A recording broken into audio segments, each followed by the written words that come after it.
پخوا وختو کې یو پاچا و، خو د هغه یو زوی و چې ډېر بې عقل و. بالاخره دا پاچا ورسره په غم پاتې و چې د دې زوی سره زه څه وکړم. بې عقلي داسې وه چې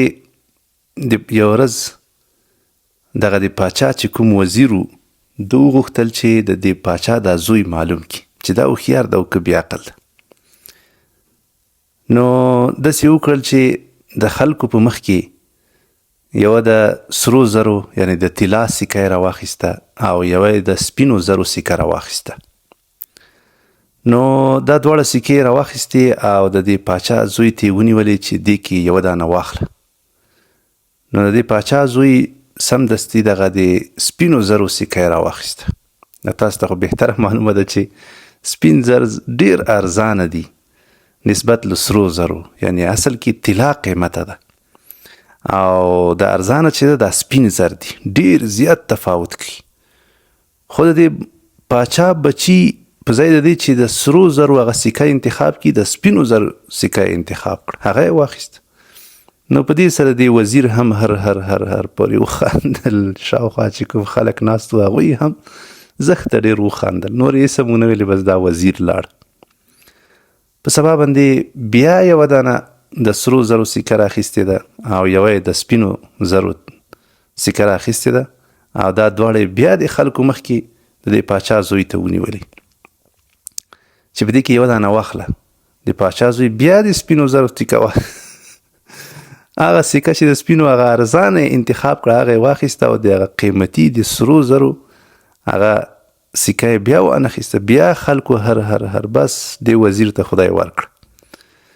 هره ورځ بس یوه دغه رقم سکې راخلي او د پاچا زوی ته یې نیسي او د پاچا زوی همغه سپینو زرو هغه کومه سکه چې ده هغه انتخابوي. نو په دې سره دا ټول خلک بیا خاندي که نه،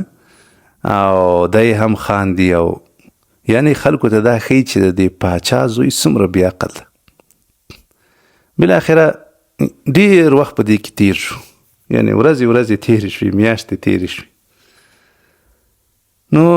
یوه ورځ دا وزیر او دا خلک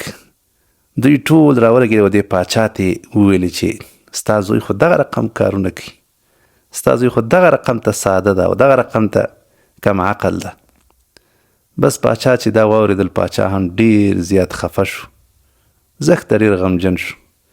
چې دا ولې زما زوی دغه رقم کار کوي، دا خو ساده خبره ده، ټولو خلکو ته معلومات کیږي چې د هغه څومره قیمتي شی ده دا طلا، دی باید دا انتخاب کړي، دی ولې هره ورځ خلک ځان پورې هم خندوي او ما پورې هم خندوي. نو بس زوی راکېناو چې زویه دا څه خبره ده، ته ولې دا رقم کار کوي؟ زوی منډه واخیسته، لاړه یو غټه شکرۍ راوړه چې له سپینو زرو له سیکو نه ډکه وه. چې پاچا دا وکتل حق حیران شو، وایي زوی دا چې شی دی، دا څه قصه ده، دا څه کوي، دا له کومه شوي؟ نو زوی ورته قصه وکړه، وایي پاچا ته سردردی خفه کېږه مه، ځان ته سردردی مه جوړوه، ته مه خفه کېږه. دا وګوره دا ټولې سکې ما په همدغه چل باندې له دې وزیر نه راواخیستلې. که چېرته مې یوه ورځ دغه د طلا او د دې سرو زرو سکه انتخاب کړې وای که نه، خو ما به ځان باندې دا نورې دومره ګټه په ځان باندې درولې وه. اوس ته خپله فکر وکړه چې ما لږ ګټه کړې ده او که ډېره ګټه مې کړې ده. یعنې دا ماشوم ماشاءالله دومره هوښیار و چې هره ورځ یې ځان ته یوه د سپینو زرو هغه سکه هغه حواله کړې وه. پاچا چې دا واورېدل که نه حق حیران شو چې دا زوی ماشاءالله دا څومره هوښیار ده، څه عجیبه کار یې کړی ده. که چېرته ده یوه ورځ د سرو زرو سکه انتخاب کړې وای که نه، خو بس رښتیا هم وزیر خو نوره تی دا سکې ده ته نه ورکولې، بس هغه به ویلي چې دغه د ایله په بیله یې د عقل کار وکړه،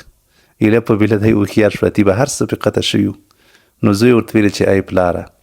ته فکر وکړه چې زما دا تصمیم څه عجیبه تصمیم او څه ناشنا کار مې کړی چې هره ورځ مې ځان ته یوه تنخواه حواله کړې ده او دا وزیر بیچاره په ځان نه پوهېږي او دا مجبوره ده چې هره ورځ ما ته یوه د سپینو زرو سکه راوړي. نو وزیر بیچاره دا نه پوهېده په خپل ځان باندې، دی خوشحاله و چې د پاچا زوی بس هره ورځ دی خطا کیږي او زه پورې خاندم او په مقابل کې که تاسو وګورئ څومره لوی تاوان هغه کړی او د پاچا زوی څومره ګټه کړې نو دغه یو ډېر جالب داستان و چې ما تاسو ته ویلي دا یو خیالي داستان ده او په دې کې لوی عبرت او درس چې موږ یې اخلو هغه دا ده چې باید هوښیار واوسیږو او کله ناکله په کمه ګټه باندې هم باید موږ تاسو قناعت ولرو ځکه دا کمه ګټه چې دوامداره وي او هر وخت که نه دې نه ډېر لویه ګټه هغه جوړیږي نو موږ تاسو همیشه لپاره د غټې مړۍ په تمه باید کښېننو ډېر داسې خلک شته دي چې هغوی ناست دي که نه و یا باید یو ځل مالداره شم او که یو ځل نه مالداره کېږم بس ناست به یم دا صحیح کار نه ده په کمه ګټه هم قناعت وکئ دغه کمه ګټه به انشاءالله تاسې